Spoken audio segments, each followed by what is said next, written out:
चीकू नाम का एक छोटा, तेज और होशियार खरगोश एक सुंदर से जंगल में अपने माता पिता के साथ रहता था। उसे दौड़ लगाना और नई नई चीजें खोजना बहुत पसंद था। एक दिन जब वह गाजर की खोज में दूर जंगल में चला गया तो उसे एक अजीब सी चमकती हुई गाजर मिली। वह आम गाजर नहीं थी, उसमें से सुनहरी रोशनी निकल रही थी। चीकू ने गाजर उठाई और जैसे ही उसने उसे छुआ, गाजर बोलने लगी, मैं एक जादुई गाजर हूँ। मैं तुम्हारी एक इच्छा पूरी कर सकती हूँ, लेकिन सोच समझ कर मांगना। चीकू हैरान रह गया, पर बहुत खुश भी हुआ। उसने सोचा, क्या मांगू?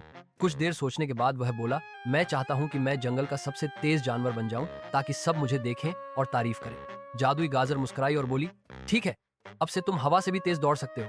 अब चीकू उड़ने जैसी रफ्तार से दौड़ने लगा। जब वह जंगल में दौड़ता तो हवा के झोंके पेड़ हिला देते। सब जानवर चौंक गए। लोमड़ी, हाथी, हिरण सभी चीकू को देखकर हैरान हो जाते।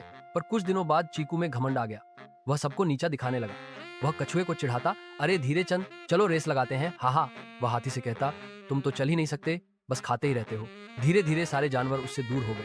अब कोई उसके साथ खेलना नहीं चाहता था। चीकू अकेला पड़ गया। वह जंगल का सबसे तेज जानवर था, पर सबसे अकेला भी। एक दिन जब वह अपने घर लौट रहा था तो उसने देखा कि जंगल में आग लग गई है। धुआं फैल रहा था और जानवर इधर उधर भाग रहे थे। चीकू ने देखा कि बहुत से छोटे जानवर फंस गए हैं, जैसे गिलहरी, चूहा और कबूतर के बच्चे।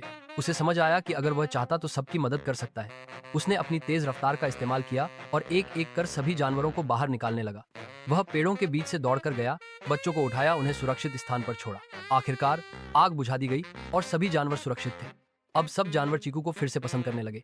पर इस बार चीकू में कोई घमंड नहीं था। उस रात जादुई गाजर फिर से आई और बोली, चीकू, क्या तुम अपनी इच्छा बदलना चाहोगे? चीकू मुस्कुराया और बोला, नहीं, अब मैं जानता हूँ कि रफ्तार से भी ज्यादा जरूरी है दूसरों की मदद करना। जादुई गाजर मुस्कुराई और बिना कुछ कहे गायब हो गई। अब चीकू न केवल जंगल का सबसे तेज बल्कि सबसे प्यारा और मददगार जानवर भी बन गया था। शिक्षा, गुणों पर घमंड करना बुरा है। सच्ची ताकत वो होती है जो दूसरों की मदद के काम आए।